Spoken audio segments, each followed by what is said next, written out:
അസ്സലാമലൈക്കും. കഴിഞ്ഞ ക്ലാസ്സിൽ നമ്മൾ എക്സ്പ്ലെയിൻ ചെയ്തത് കസ്റ്റോഡിയൽ ഡെത്ത് ഓഫ് രാജൻ കേസാണ് എക്സ്പ്ലെയിൻ ചെയ്തത്.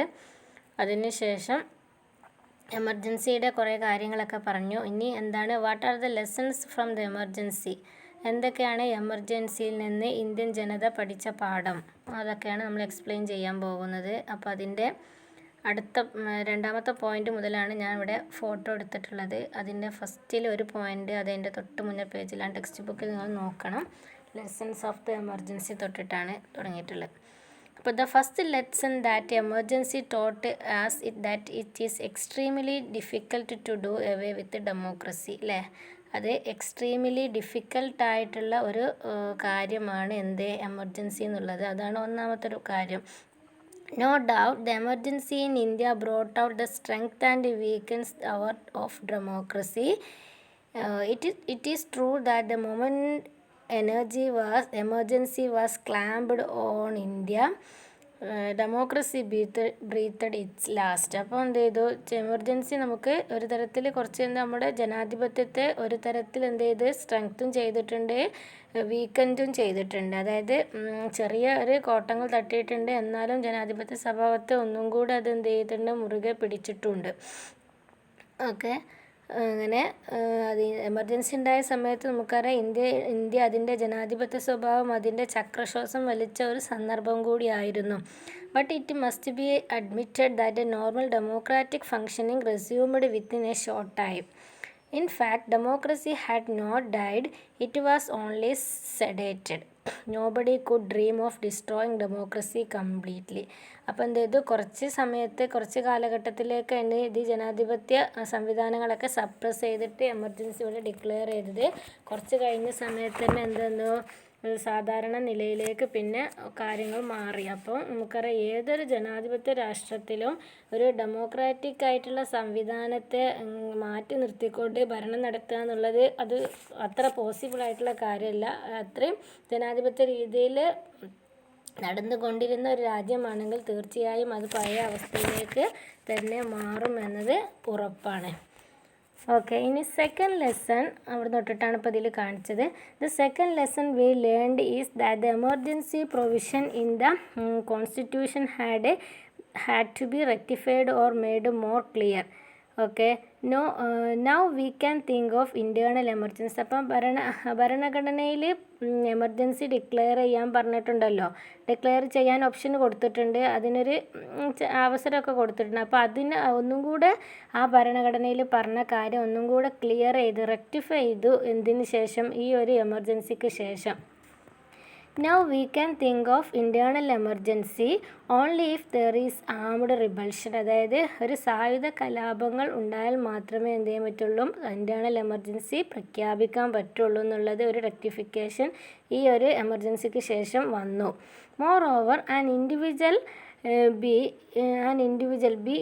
it prime minister or others cannot recommend the president to declare emergency. അതായത് ഒരു വ്യക്തിക്ക് അല്ലെങ്കിൽ ഈവൻ ഒരു പ്രധാനമന്ത്രി ആയിക്കോട്ടെ, അവർക്ക് എന്തെങ്കിലും നേരിട്ട് പ്രസിഡൻറ്റിനോട് റെക്കമെൻഡ് ചെയ്തിട്ട് രാജ്യത്ത് എമർജൻസി പ്രഖ്യാപിക്കാൻ പറയാനുള്ള അധികാരം എടുത്തു നീക്കി. അത് ഇനി അങ്ങനെ പ്രഖ്യാപിക്കാൻ പറ്റില്ല. കാരണം ഇന്ദിരാഗാന്ധി ചെയ്തതുപോലെ ഇനി എന്ത് ചെയ്യാൻ പറ്റില്ല, മുന്നോട്ട് അങ്ങോട്ട് അങ്ങനെ ചെയ്യാൻ പറ്റില്ല.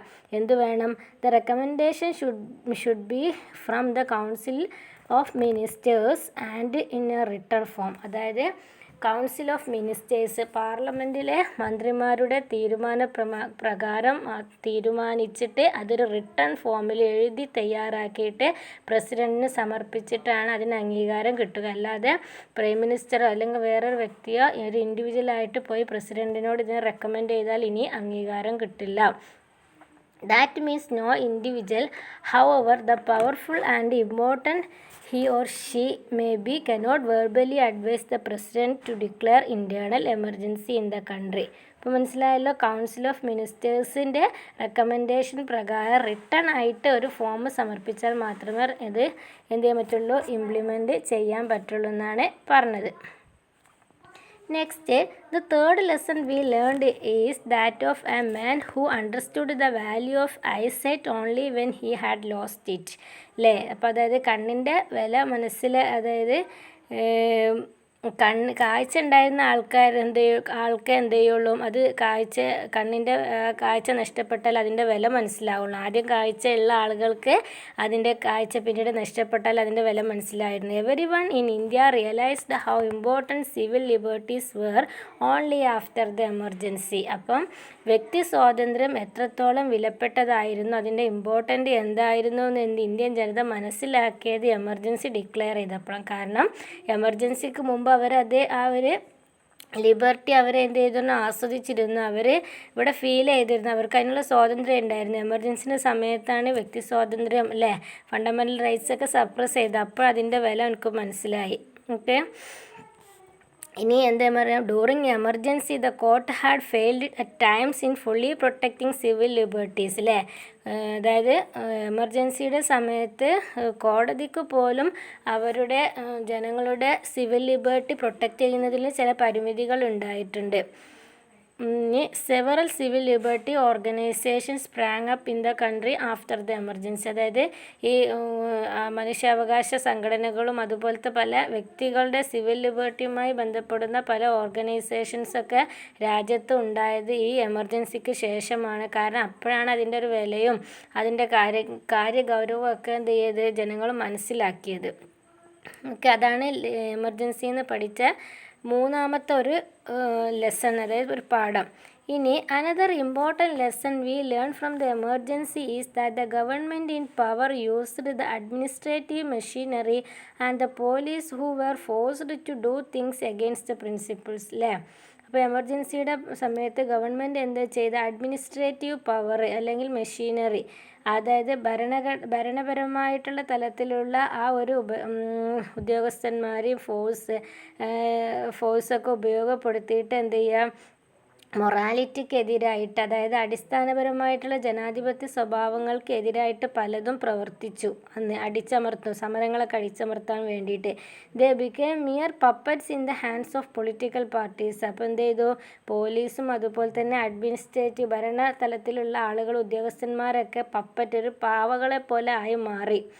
Even Shah commission referred to this. അപ്പോൾ ഷാ കമ്മീഷനെ പറ്റിയിട്ട് പറഞ്ഞല്ലോ, അടിയന്തരാവസ്ഥ കാലത്തുണ്ടായ ഇത്തരം പ്രവർത്തികളെ പറ്റി അന്വേഷിക്കാൻ വേണ്ടി നിയോഗിച്ച കമ്മീഷനാണ്.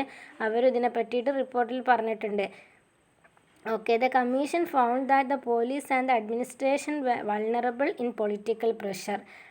And the tragedy is that even after the emergency, this vulnerability has not disappeared. In fact, it is on the increase today. അപ്പോൾ ഒരു അടിയന്തരാവസ്ഥ കാലഘട്ടത്തിൽ ഈ ഒരു സ്വഭാവങ്ങളൊക്കെ വളരെ കൂടിയിരുന്നു.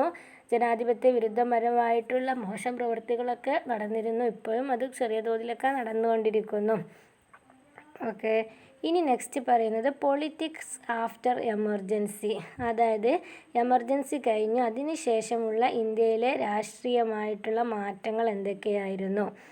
Okay, in fact, in 1977 election turned out to be a referendum on the dismissal an emergency, especially in North India. People in North had to bear a burden of the emergency. അല്ലേ, അതായത് north ഇന്ത്യയിലെ ആളുകളൊക്കെ എന്ത് ചെയ്തു, ഭയങ്കരമായിട്ട്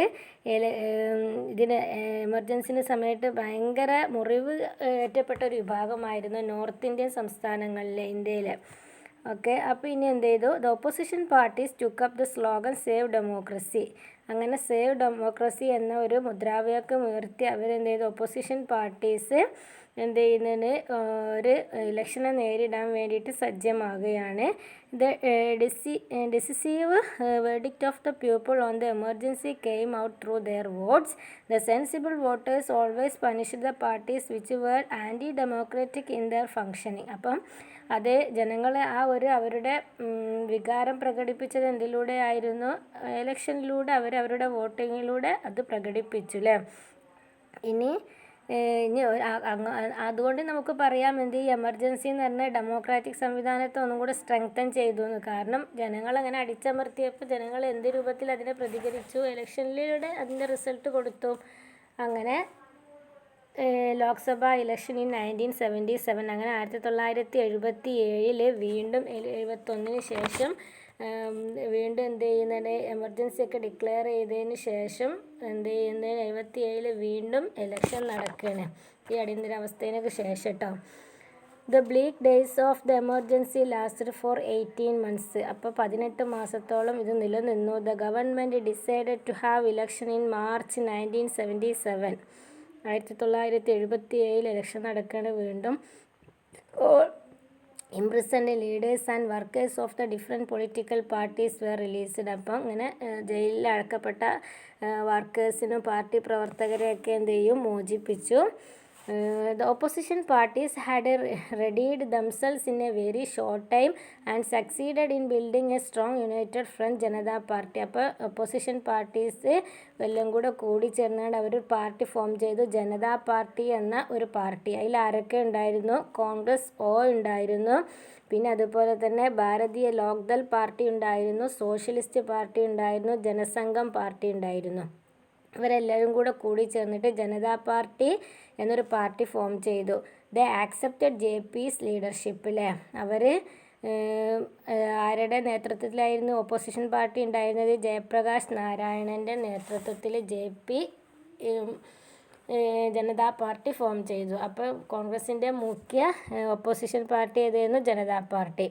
Okay, under the leadership of Jayaprakash Narayan, all major opposition parties gave shape to a new political party called Janata Party.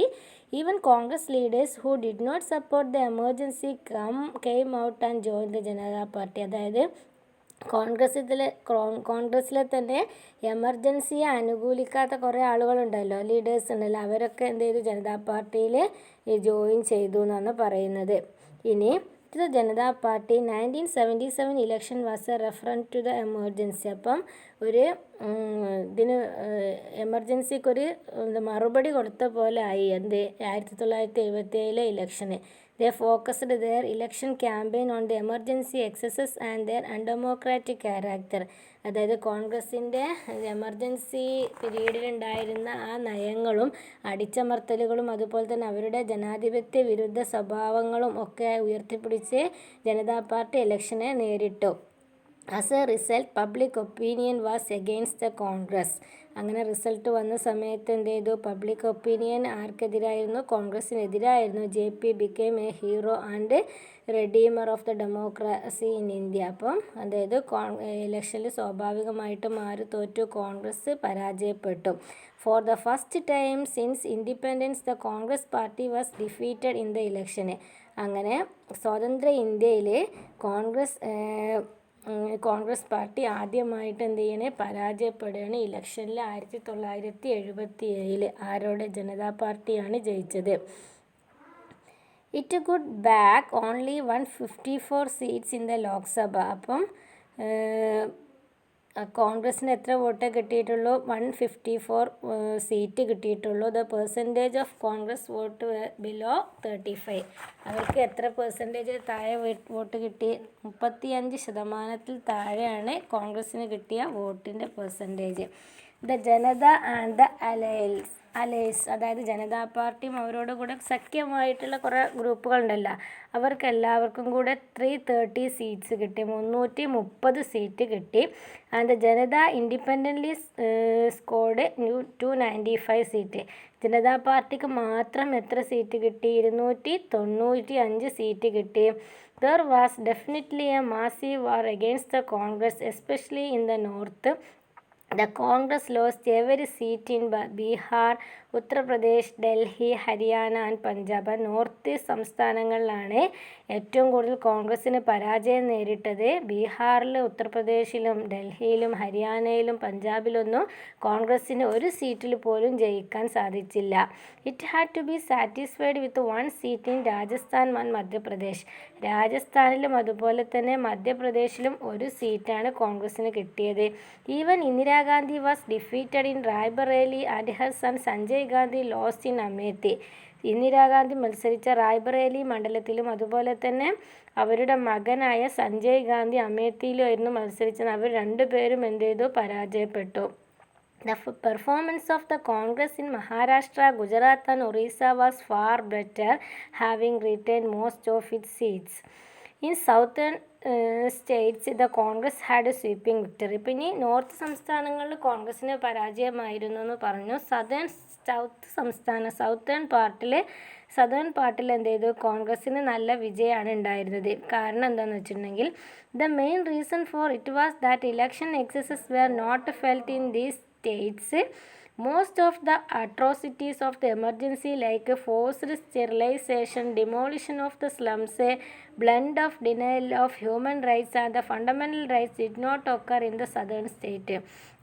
അപ്പോൾ എന്തുകൊണ്ടാണ് ഇങ്ങനെ സദേൺ സ്റ്റേറ്റിൽ കോൺഗ്രസ് വിജയിക്കാനുണ്ടായ കാരണം എന്ന് ചോദിച്ചിട്ടുണ്ടെങ്കിൽ നമ്മൾ പറഞ്ഞ പോലെ ഫോഴ്സ്ഡ് ആയിട്ടുള്ള വന്ധീകരണം, സ്റ്റെറിലൈസേഷനും അതുപോലെ തന്നെ ചേരികളൊക്കെ അടിച്ചമർത്തിയിട്ട് അത് നശിപ്പിക്കുക, അതുപോലെ തന്നെ മനുഷ്യാവകാശ ലംഘനങ്ങളൊക്കെ കൂടുതൽ നടന്നിട്ട് അതൊക്കെ കുറവായിരുന്നു സദേൺ ഭാഗത്തുള്ള സ്റ്റേറ്റിൽ. നോർത്തേണിലാണ് അതൊക്കെ നടന്നത്. അതുകൊണ്ട് തന്നെ ജനങ്ങൾക്ക് ആ ജനാധിപത്യ വിരുദ്ധ മനോഭാവം അവരിലേക്ക് എന്ത് ചെയ്തിട്ടില്ല ഉണ്ടായി എന്നുള്ളൊരു തോന്നൽ സദേൺ സ്റ്റേറ്റിൽ ഉണ്ടായിട്ടില്ല. നോർത്തിലാണ് അത് കൂടുതൽ. അപ്പോൾ അതുകൊണ്ടാണ് സദേൺ സ്റ്റേറ്റിൽ കോൺഗ്രസ്സിന് നല്ല വിക്ടറി ഉണ്ടായി, നോർത്തിൻ്റെ പോലെയല്ല.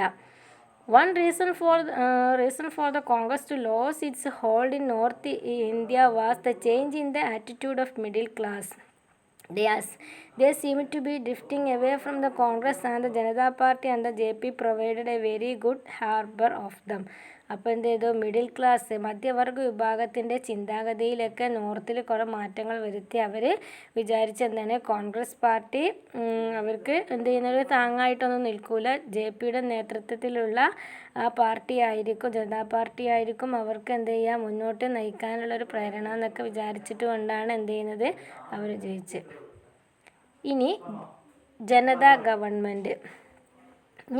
ഗവൺമെൻറ് ഫോം ചെയ്യുകയാണ്. ജനതാ പാർട്ടി ജയിച്ചാൽ 1977 ഇലക്ഷനിൽ the newly formed Janata government had A little unity among different groups. അപ്പം ഇനി ജനതാ പാർട്ടി ഫോം ചെയ്തതിൽ പ്രധാനമന്ത്രി ആരാണ്, അവരുടെ ഇടയിലുള്ള ആ ഒരു നീക്കങ്ങളൊക്കെ എന്തൊക്കെയാണ് അത് നമ്മൾ നോക്കണം. അപ്പോൾ among the different group കുറേ ഗ്രൂപ്പുകൾ ചേർന്നിട്ടാണല്ലോ ജനതാ ഗവൺമെൻറ് എന്നുള്ളത്. There was a stiff competition among the 3 top leaders of Janata Party for the post of Prime Minister. അപ്പോൾ ആദ്യം തന്നെ പ്രൈം മിനിസ്റ്റർ പോസ്റ്റിന് വേണ്ടി അവിടെ വടംവലി തുടങ്ങി. മൊറാർജി ദേശായി, ചരൺ സിംഗ് ആൻഡ് ഭാരതീയ ജനത ജഗ്ജീവൻ റാം അവർ 3 ആൾക്കാർ, മൊറാർജി ദേശായി, ചരൺ സിംഗും ജഗ്ജീവൻ രാം എന്ന് പറഞ്ഞ 3 പേരും തമ്മിലാണ് പ്രധാനമന്ത്രി പോസ്റ്റിന് വേണ്ടിയിട്ട് എന്ത് ചെയ്തത് മത്സരിച്ചത്. ഓക്കെ, ഇവർ 3 പേരും ഓരോ തരത്തിൽ പ്രഗത്ഭരായ വ്യക്തികളാണ്. ഇനി there was a stiff competition for the top position. Finally it was through the intervention of the Jayaprakash Narayanan and Acharya Kripalani the Morarji Desai became the Prime Minister. അപ്പോൾ അങ്ങനെ ജയപ്രകാശ് നാരായണൻ്റെയും ആചാര്യ കൃപലാനിയുടെയൊക്കെ നേതൃത്വത്തിൽ നടന്ന ചർച്ചയിൽ മൊറാർജി ദേശായി എന്തായി പ്രൈം മിനിസ്റ്ററായി പ്രഖ്യാപിച്ചു. But he could not bring a rivalry to an end. പക്ഷേ അവിടെ പ്രശ്നങ്ങൾ അവിടെ അങ്ങനെ തീരുന്നില്ല.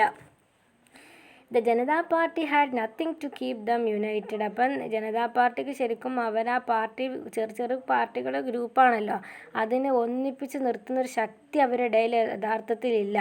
Opposition to the Congress and the emergency had brought them together.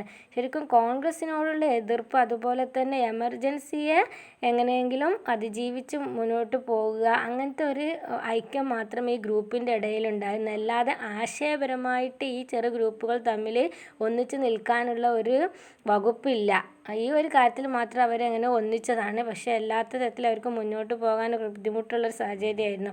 But once in power they had no direction, leadership and common programme. അപ്പോൾ അധികാരത്തിൽ വന്നപ്പോൾ അവർക്കൊരു ഒരു യുണീക്ക്നെസ് ഇല്ല, അവർക്കൊരു കോമൺ പ്രോഗ്രാം ഇല്ല, കോമൺ ലക്ഷ്യമില്ല, എന്താണ് ചെയ്യേണ്ടതെന്ന് കോൺഗ്രസ്സിനുണ്ടായിരുന്ന പോലെ അങ്ങനെ ഒരു കോമൺ പ്രോഗ്രാംസ് ഒന്നുമില്ല. No fundamental changes in the policies were affected. It seemed to be continuing the policies of the Congress government. അപ്പം അവരുടെ പോളിസീസൊക്കെ പരിശോധിക്കുകയാണെങ്കിൽ കാര്യമായിട്ടുള്ള ചേഞ്ചസും വലിയ പുതിയ മാറ്റങ്ങളൊന്നും അവരുടെ ഭരണത്തിലൊന്നും കാണുന്നില്ല. കോൺഗ്രസ് ചെയ്ത കുറേ കാര്യങ്ങൾ അവർ കണ്ടിന്യൂ ചെയ്യാന്നല്ലാതെ വലിയ ഒരു പുത്തനായിട്ടുള്ള മാറ്റങ്ങളൊന്നും എന്ത് ചെയ്യുന്നില്ല, അതിന് കാണാൻ പറ്റുന്നില്ല. Soon there was a split in the Janata Party and the faction led by the Morarji lost the majority. അങ്ങനെ ജനതാ പാർട്ടിയിൽ സ്പ്ലിറ്റ് വരികയാണ്. കണ്ടോ, പെട്ടെന്ന് തന്നെ സ്പ്ലിറ്റിങ്ങും തുടങ്ങി. അങ്ങനെ മൊറാർജി ദേശായിയുടെ നേതൃത്വത്തിലുള്ള ഗ്രൂപ്പിന് മെജോറിറ്റി അവർക്ക് ഭൂരിപക്ഷം നഷ്ടപ്പെട്ടു. മൊറാർജി ദേശായി പ്രൈം മിനിസ്റ്റർ പദവിയിൽ നിന്ന് പോയി.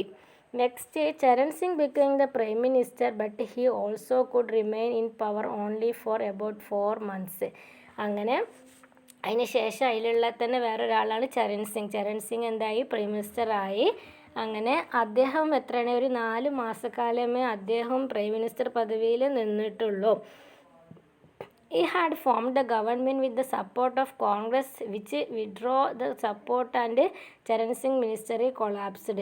അപ്പോൾ അദ്ദേഹം എന്ത് ചെയ്ത്, കോൺഗ്രസ്സിലെ ചില എം പിമാരുടെ സഹായത്തോടെ കൂടിയാണ് അദ്ദേഹം എന്ത് ചെയ്യുന്നത്, ചരൺ സിംഗ് പിന്നെ മന്ത്രിസഭ ഫോം ചെയ്തിരിക്കണത്. കാരണം മൊറാർജി ദേശായിൻ്റെ ഗ്രൂപ്പ് ഇവരടുത്ത് പോയല്ലോ, അതായത് ജനതാ പാർട്ടിയിൽ ഒരു വിഭാഗം ഈ ചരൺ സിംഗിൻ്റെ അടുത്ത് ഗ്രൂപ്പിൽ നിന്ന് പോയി. അപ്പം പിന്നെ സ്വാഭാവികമായിട്ട് അവർക്ക് മെജോറിറ്റി കിട്ടണമെങ്കിൽ, അവർക്ക് അതിലുള്ള ഒരു ഭൂരിപക്ഷം കിട്ടണമെങ്കിൽ കോൺഗ്രസ്സിലെ വേറെ എം പിമാരുടെ സഹകരണം വേണം. അങ്ങനെയാണ് ചരൺ സിംഗ് എന്ത് ചെയ്യുന്നത്, പ്രധാനമന്ത്രി ആയത്. പക്ഷേ ഈ കോൺഗ്രസ്സിൽ നിന്ന് ഇതിലേക്ക് ചേർന്ന ആളുകൾ പിന്നെ ചരൺ സിംഗിനെ വിട്ടു വീണ്ടും പോയി, വിഡ്രോ ചെയ്തു, സപ്പോർട്ട് വിഡ്രോ ചെയ്ത്. സ്വാഭാവികമായിട്ടും ചരൺ സിംഗിൻ്റെ മന്ത്രിസഭയും വീണ്ടും കൊളാപ്സ് ആയി എന്നാണ് പറയുന്നത്.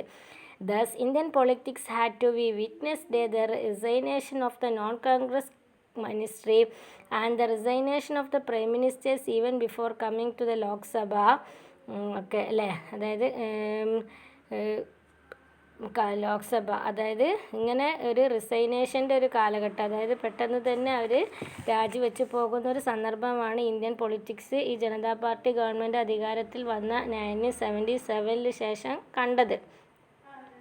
An election to the Lok Sabha was held in 1980. അങ്ങനെ അതിനുശേഷം 1980 വീണ്ടും എലക്ഷൻ നടക്കുകയാണ്. In which the Janata party suffered great loss. അപ്പോൾ ജനതാ പാർട്ടി ഒരു ടോട്ടൽ പരാജയം, അതായത് വൻ പരാജയം ഏറ്റുവാങ്ങിയൊരു ഇലക്ഷൻ ആയിരുന്നു. അതിനുശേഷം നടന്ന 1980 election. 1980 was just the opposite of 1977 as regard the election result in the north. അപ്പോൾ 1977 ഇത് സംഭവിച്ചതിൻ്റെ ഒരു ഓപ്പോസിറ്റ് റിസൾട്ടായിരുന്നു. അതായത് കോൺഗ്രസ്സിന് നോർത്തിൽ എങ്ങനെയാണ് സംഭവിച്ചത് അതുപോലെ ആയിരുന്നു ജനതാ പാർട്ടിക്ക് 1980 ഇലക്ഷന്. അത് പരാജയപ്പെട്ടു എന്നർത്ഥം. Indira Gandhi and the Congress party Sept the Paul's as in 1971. 1971 Congress party വിജയിച്ചു അല്ലേ. ആ ഒരു വിജയം എങ്ങനെയായിരുന്നോ, തൂത്തുവാരിയൊരു വിജയമായിരുന്നു കോൺഗ്രസ്. അതുപോലെ ഇന്ദിരാഗാന്ധി ചെയ്തു. 1980 ഇലക്ഷനിൽ കോൺഗ്രസ് പാർട്ടി വീണ്ടും, ഇന്ദിരാഗാന്ധിയുടെ നേതൃത്വത്തിൽ കോൺഗ്രസ് പാർട്ടി വീണ്ടും അധികാരത്തിൽ വന്നു. അപ്പോൾ അതിന് മനസ്സിലാക്കേണ്ട കാര്യം എന്താണെന്ന് വെച്ചിട്ടുണ്ടെങ്കിൽ 1977 ജനതാ പാർട്ടി വന്നു, 1980 ജനതാ പാർട്ടി പരാജയപ്പെട്ടു, വീണ്ടും ഇന്ദിരാഗാന്ധി അധികാരത്തിൽ വന്നു. അപ്പോൾ ഈ വർഷവും അതിനുശേഷം ഓരോ കോൺഗ്രസ് പാർട്ടി പരാജയം നേരിട്ട വർഷവും, അതായത് എമർജൻസീൻ്റെ ശേഷമുള്ള 1977 മാത്രമേ എന്തായിട്ടുള്ളൂ ജനതാ പാർട്ടി അധികാരത്തിൽ. ബാക്കി എല്ലാത്തിലും ആരാണ്, കോൺഗ്രസ് തന്നെയാണ് ജയിച്ചത്. അതിന് ശേഷം 70 ശേഷം 80 എന്ത് ചെയ്തു, വീണ്ടും കോൺഗ്രസ് ജയിച്ചു. മനസ്സിലായല്ലോ.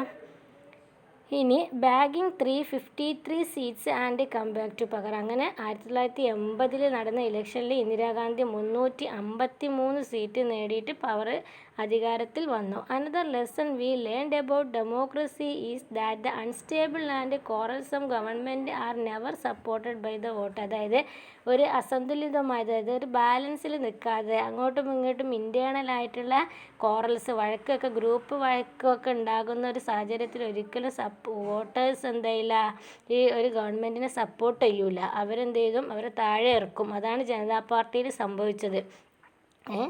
77 ഇലക്ഷനിൽ കോൺഗ്രസ് പരാജയപ്പെടാനുള്ള കാരണം എമർജൻസിയാണ്. പക്ഷെ അതിനുശേഷം അത്രയും എമർജൻസിൻ്റെ ഒരു പ്രശ്നങ്ങൾക്കിടയിലും ജനതാ പാർട്ടി അധികാരത്തിൽ വന്നിട്ട് വീണ്ടും 80 ഇലക്ഷൻ നടത്തേണ്ടി വന്നു. അത്രയും ജനതാ പാർട്ടിയിൽ ഇൻറ്റേർണലായിട്ടുള്ള കോറൽസ് ഉണ്ടായിരുന്ന ഒരു അൺസ്റ്റേബിൾ ആയിട്ടുള്ളൊരു ഗ്രൂപ്പാണ് അവർ. അതുകൊണ്ടാണ് അവർ പരാജയപ്പെട്ടത്. ജനങ്ങൾ മനസ്സിലാക്കി എന്ത് ചെയ്തു, അതിനെതിരെ വോട്ട് ചെയ്ത് പരാജയപ്പെടുത്തി. ഇനി ഇവിടെ പഠിക്കാനുള്ളത് മൊറാർജി ദേശായിനെയും ചരൺ സിംഗിനെയും പറ്റി പറഞ്ഞു. ആദ്യത്തെ കോൺഗ്രസ് ഇതര പ്രധാനമന്ത്രിയാണ് ആര്? Morarji Desai, Janata party. Freedom fighter, Gandhian leader, proponent of khadi, നാച്ചുറോപ്പതിൻ്റെ ഒക്കെ ആളാണ്. ചീഫ് മിനിസ്റ്റർ ബോംബെ എന്നുള്ള ഡെപ്യൂട്ടി പ്രൈം മിനിസ്റ്റർ ആയിരുന്നു. പിന്നെ ജോയിൻ ദ കോൺഗ്രസ് ഓയിലെ ജോയിൻ ചെയ്തു. Prime minister 1977 to 79. First non Congress prime മിനിസ്റ്ററാണ്. അത് നമ്മളൊരു പോയിൻ്റാണ്. അതായത് ഒരു വൺ വേർഡൊക്കെ ആയിട്ട് ചോദിക്കാൻ first non Congress prime minister ആരാണ് സ്വതന്ത്ര ഇന്ത്യയിലെ? മൊറാർജി ദേശായി. ഓക്കെ. നെക്സ്റ്റ് ചരൺ സിംഗ്. ചരൺ സിംഗ് അതായത് മൊറാർജി ദേശായിക്ക് ശേഷം വന്ന ആളല്ലേ. ഇന്ത്യൻ പ്രൈം മിനിസ്റ്റർ 1979 ജൂലൈ മുതൽ ജനുവരി 1980 വരെയാണ്. Freedom fighter, proponent of natural and agricultural development, left Congress and founded the Bharatiya Kranti Dal. സംഘടനയുടെ പേരാണ്. Twice chief minister of UP. അതായത് ഉത്തർപ്രദേശിൻ്റെ മുഖ്യമന്ത്രിയായിട്ട് 2 പ്രാവശ്യം തിരഞ്ഞെടുത്തിട്ടുണ്ട്. One of the founders of the Janata party 1977. Deputy prime minister, home മിനിസ്റ്ററൊക്കെ ആയിരുന്നു 1977 മുതൽ 1970. അതായത് മൊറാർജി ദേശായി പ്രധാനമന്ത്രി ആയിരിക്കുന്ന സമയത്ത് ഉപപ്രധാനമന്ത്രിയായി ആയിരുന്നു ചരൺ സിംഗ് ആയിരുന്നു എന്നർത്ഥം. Founder of ലോക്ദാൽ. ലോക്ദാൽ എന്ന് പറഞ്ഞ പാർട്ടി രൂപീകരിച്ചത് ആരാണ്? ചരൺ സിംഗ് ആണ്. ഇനി ലിഗാസി, അതായത് കോൺഗ്രസ് പാർട്ടിയുടെ എന്താണ് ആ പാരമ്പര്യം, ആ സ്വഭാവത്തെ പറ്റിയിട്ട് നമ്മൾ പറഞ്ഞിട്ടുണ്ട്. അപ്പോൾ അത് പ്രത്യേകമായിട്ടൊന്നും പറയണ്ട. കാരണം കോൺഗ്രസ് പാർട്ടി ശരിക്കും ഇന്ത്യയിൽ അത് ഏറ്റവും സ്വീകാര്യമുള്ള ഒരു പാർട്ടിയായി മാറിയിരുന്നു അല്ലേ. അതായത് കാരണം അവർക്ക് എന്തെങ്കിലും ഷാർപ്പ് പൊളിറ്റിക്കൽ സോഷ്യൽ ഐഡിയോളജി ഒക്കെ ഉണ്ടായിരുന്നു. അത് ഇന്ദിരാഗാന്ധിയുടെ നേതൃത്വത്തിൽ അവർ നല്ലൊരു പാർട്ടിയൊക്കെ ആയി വന്നു. പിന്നെ എന്ത് ചെയ്തു, അവർ ഇന്ദിരാഗാന്ധി ഇത് പ്രോ പുവർ പ്രോഗ്രാംസ്, അതായത് ജനങ്ങൾക്ക് ദാരിദ്ര്യ നിർമ്മാർജ്ജനത്തിന് വേണ്ടിയിട്ടൊക്കെ ഗരീബി ഹട്ടാവ് എന്ന മുദ്രാവാക്യമൊക്കെ പദ്ധതികളൊക്കെ പ്രഖ്യാപിച്ചവർ. അവർ നല്ല ഒരു പാർട്ടിയായിട്ട് ഇന്ത്യയിൽ വളർന്നു വരികയായിരുന്നു. Congress party's attitude led the opposition parties come together with the concept of non Congressism. അതായത് കോൺഗ്രസ് പാർട്ടി ഇങ്ങനെ എല്ലാ ജനങ്ങളിലേക്കും അവരുടെ ഈ ദാരിദ്ര്യ നിർമ്മാർജ്ജനം അങ്ങനത്തെ അവരുടെ മുദ്രാവാക്യം നടപ്പാക്കാൻ കഴിയാതെ വന്ന സമയത്ത് ചില പ്രശ്നങ്ങളൊക്കെ ഉണ്ടാകുകയും ചെയ്തു. ഒപ്പോസിഷൻ പാർട്ടീസ് നോൺ കോൺഗ്രസിസം എന്ന ഒരു കൺസെപ്റ്റ് നമ്മൾ പറഞ്ഞല്ലോ. നോൺ കോൺഗ്രസിസം എന്നൊരു കൺസെപ്റ്റൊക്കെ വന്നു.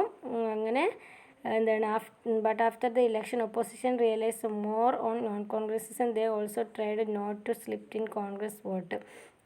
അങ്ങനെ in 1977 welfare scheme for the backward caste became important. The election result showed that the backward caste play an important role. അപ്പം അതിനുശേഷം ഇമ്പോർട്ടൻ്റ് ആയിട്ടുള്ള റോള് വഹിച്ചിട്ടുണ്ട് ഇത്. കാരണം 1977 ഇലക്ഷനിൽ ആരാ ജയിച്ചത്? ജനതാ പാർട്ടി ജയിച്ചില്ലേ. ജനതാ പാർട്ടി ജയിച്ചപ്പം ഈ ജനങ്ങളുടെയൊക്കെ ഇടയിൽ പ്രവർത്തിക്കാൻ ആവശ്യമായിട്ടുള്ള നമ്മൾ പറഞ്ഞ പ്രോഗ്രാംസുകളൊന്നും ഇംപ്ലിമെൻറ്റ് ചെയ്യുന്നതിൽ എന്തേയില്ല, ചില പരാജയങ്ങളൊക്കെ കോൺഗ്രസ് പാർട്ടി നേരിട്ടു. കാരണം അത് ഉദ്ദേശിച്ച രൂപത്തിൽ നടപ്പായില്ല. അതൊക്കെയാണ് അതിൻ്റെ ഒരു പ്രശ്നങ്ങളായി വന്നത്. അങ്ങനെ ഇൻറ്റേർണൽ പ്രോബ്ലംസ് വന്നു, അതിൻ്റെ ഇടയിൽ എമർജൻസി വന്നു, അങ്ങനെ മൊത്തത്തിൽ പ്രശ്നങ്ങളായി. അങ്ങനെയാണ് പിന്നെ എന്ത് ചെയ്തത്, 1977 ഇലക്ഷന് വീണ്ടും വന്നിട്ട് ജനതാ പാർട്ടി അധികാരത്തിലേറുന്നത്. അപ്പം ഇനി the emergency and post emergency period in India was marked by both the political crisis and constitution crisis. എമർജൻസിയുടെ പീരീഡും പോസ്റ്റ് എമർജൻസിയുടെ പീരീഡും ഇന്ത്യയിൽ എന്ത് പറയാം, പൊളിറ്റിക്കലായിട്ടുള്ള കോൺസ്റ്റിറ്റ്യൂഷനായിട്ടുള്ള ക്രൈസിസ് ഉണ്ടായിട്ടുണ്ട് അല്ലേ. അതായത് ഭരണഘടനാപരമായിട്ട് നമ്മൾ കോടതിയും ഗവൺമെൻറ്റും തമ്മിലുള്ള പല പ്രോബ്ലംസ് അവിടെ ഉണ്ടായിട്ടുണ്ട്. അതേപോലെ രാഷ്ട്രീയമായിട്ടുള്ള പല ക്രൈസിസൊക്കെ ഉണ്ടായിട്ടുണ്ട്. അപ്പോൾ ഈ ഭാഗത്തു നിന്ന് അങ്ങനെ ക്വസ്റ്റ്യൻ ചോദിക്കാൻ സാധ്യതയില്ല. അപ്പോൾ ഇത് അതിന് നമ്മൾ പറഞ്ഞ എല്ലാ കാര്യങ്ങളും ഒന്നും കൂടെ ജസ്റ്റ് ഒന്ന് റിപ്പീറ്റ് ചെയ്തുള്ളൂ. ഇവിടെ നിന്ന് ക്വസ്റ്റ്യന് സാധ്യതയില്ല. ഇവിടെ ജഗജീവൻ രാമിനെ പറ്റിയിട്ട് പറയുന്നുണ്ട്. ഫ്രീഡം ഫൈറ്ററാണ്, കോൺഗ്രസ് ലീഡർ ഫ്രം ബീഹാറാണ്, ഡെപ്യൂട്ടി പ്രൈം മിനിസ്റ്റർ ആയിരുന്നു, member of the constituent assembly, labour minister in the first Nehru government അല്ലേ, സ്കോളർ ആൻഡ് കോമ്പിറ്റൻറ്റ് അഡ്മിനിസ്ട്രേറ്റർ. അപ്പം ജഗജീവൻ രാം അപ്പോൾ ഇതിലിപ്പോൾ ഇമ്പോർട്ടൻ്റ് ആയിട്ട് പറഞ്ഞത് ഇപ്പോൾ ലാസ്റ്റ് ഞാൻ എടുത്ത ഭാഗത്ത് ജനതാ പാർട്ടി ഗവൺമെൻറ് ഫോം ചെയ്തതിനെ പറ്റിയിട്ട് പറയാം.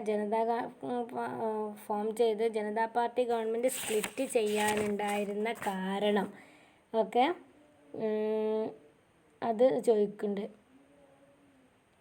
അതായത് ഇങ്ങനെ ചോദിക്കുന്നുണ്ട്, opposition to the emergency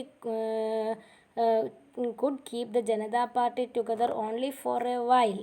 What led to the fall of the Janata government? അതായത് ഒപ്പോസിഷൻ എമർജൻസിക്ക് ഒപ്പോസിഷൻ ആയിട്ടാണല്ലോ ജനതാ പാർട്ടി ഫോം ചെയ്തിട്ട്, പക്ഷെ അവർക്ക് കുറച്ച് ആയുസേ ഉണ്ടായിട്ടുള്ളൂ. എന്താണ് ജനതാ പാർട്ടിയുടെ പരാജയത്തിലേക്ക് അല്ലെങ്കിൽ ആ ഗവൺമെൻറ് വീഴാൻ കാരണമായത്? അതൊരു ക്വസ്റ്റ്യൻ ആയിട്ട് ഈ ഭാഗത്തുനിന്ന് ലാസ്റ്റ് ഇപ്പോഴത്തെ ഭാഗത്തുനിന്ന് ചോദിക്കാം. പിന്നെ വേറെ ക്വസ്റ്റ്യൻ എന്ന് വെച്ചിട്ടുണ്ടെങ്കിൽ ലെസൺസ് ഓഫ് ദ എമർജൻസിയിൽ നിന്ന് നമ്മൾ പഠിച്ച പാഠം എന്തൊക്കെയാണ് ലെസൺസ്, അത് ഞാൻ ഫസ്റ്റ് ക്ലാസ്സിൻ്റെ തുടക്കത്തിൽ പറഞ്ഞത്. അതും എന്ത് ചെയ്യുക ക്വസ്റ്റ്യൻ ആയിട്ട് ഈ ഭാഗം. അപ്പോൾ ഈ രണ്ട് ക്വസ്റ്റ്യൻസ് ആണ് ഇതിൽ നിന്ന് എസ്സേ ആയിട്ട് അല്ലെങ്കിൽ വലിയ മാർക്കിന് ചോദിക്കാൻ സാധ്യതയുള്ളത്. പിന്നെ ഷോർട്ടായിട്ട് ഒരു 1 വേർഡ് ക്വസ്റ്റ്യൻ അയച്ചിട്ടുണ്ടെങ്കിൽ ജനതാ പാർട്ടി ആണ് 1977 ഇലക്ഷനിൽ ജയിച്ചത്. ആരായിരുന്നു prime minister? Morarji Desai first, പിന്നെ ചരൺ സിംഗ്. അപ്പോൾ first non Congress prime minister ആരെന്ന് ചോദിച്ചിട്ടുണ്ടെങ്കിൽ ആരാണ്? മൊറാർജി ദേശായി. ഓക്കെ, അപ്പോൾ അത് നോക്കുക. അത്ര തന്നെ ഉള്ളൂ പറയാൻ. ഓക്കെ, ഇത് നമ്മൾ ചാപ്റ്റർ തീർന്നിട്ടുണ്ട്. ഇനി നെക്സ്റ്റ് ചാപ്റ്റർ നമ്പർ 7. അപ്പോൾ ഇനി ഒരു കാര്യം നോട്ട് ചെയ്യാൻ, ഇനിയുള്ള ചാപ്റ്റേഴ്സിൽ നമ്മൾ വളരെ ടൈം ബൗണ്ടഡ് ആയിട്ട് ക്ലാസ് എടുക്കും. കാരണം നിങ്ങൾക്ക് പരീക്ഷാ പോയിന്റിൽ മാത്രം വെച്ചിട്ട് ആ ഇമ്പോർട്ടൻ്റ് ഉള്ള കാര്യങ്ങളിലാണ് സ്ട്രെസ് ചെയ്ത് ഇനി പറയാം. എല്ലാ കാര്യങ്ങളും ചറപറാന്ന് പറയാൻ നമുക്ക് എന്തുണ്ടാവില്ല, സമയം ഉണ്ടാവില്ല. അപ്പം ചെറിയ ഭാഗങ്ങളൊക്കെ ടീച്ചർ അവിടെ എടുത്തില്ല, സ്കിപ്പ് ചെയ്തതാണ്. അത് ഇമ്പോർട്ടൻ്റ് ഇല്ലാത്തത് കൊണ്ടാണ്, വെറുതെ റിപ്പീറ്റ് ചെയ്ത് ഇങ്ങനെ വീണ്ടും പറയേണ്ടതെന്ന് വിചാരിച്ചിട്ടാണ്. എക്സാമിന് ആവശ്യമുള്ള സാധനങ്ങൾ പറഞ്ഞിട്ട് ഞാൻ പോകുന്നുണ്ട്. അങ്ങനെയാണെങ്കിൽ നമുക്കൊന്ന് ലാസ്റ്റ് കഴിഞ്ഞ പ്രാവശ്യത്തെ പോലെ റിവൈസ് ചെയ്യാൻ ടൈം ഉണ്ടാവുള്ളൂ. അപ്പോൾ അത് മനസ്സിലാക്കിയിട്ട് നിങ്ങൾ നോക്കി പോവുക. അപ്പോൾ ഞാൻ ഈ പറയുന്ന ക്വസ്റ്റ്യൻസ് ഒക്കെ ഉണ്ടല്ലോ പറഞ്ഞ ഈ ഭാഗത്തുനിന്ന് ചോദിക്കാൻ സാധ്യത, അതൊക്കെ നിങ്ങൾ നോക്കുക. ക്ലാസ് കേൾക്കുമ്പോൾ തന്നെ അതൊക്കെ ഒന്ന് മനസ്സിൽ ഉറപ്പിക്കുക, എന്നാൽ ഒന്നും കൂടെ ഈസി ആയിരിക്കും പഠിക്കാൻ.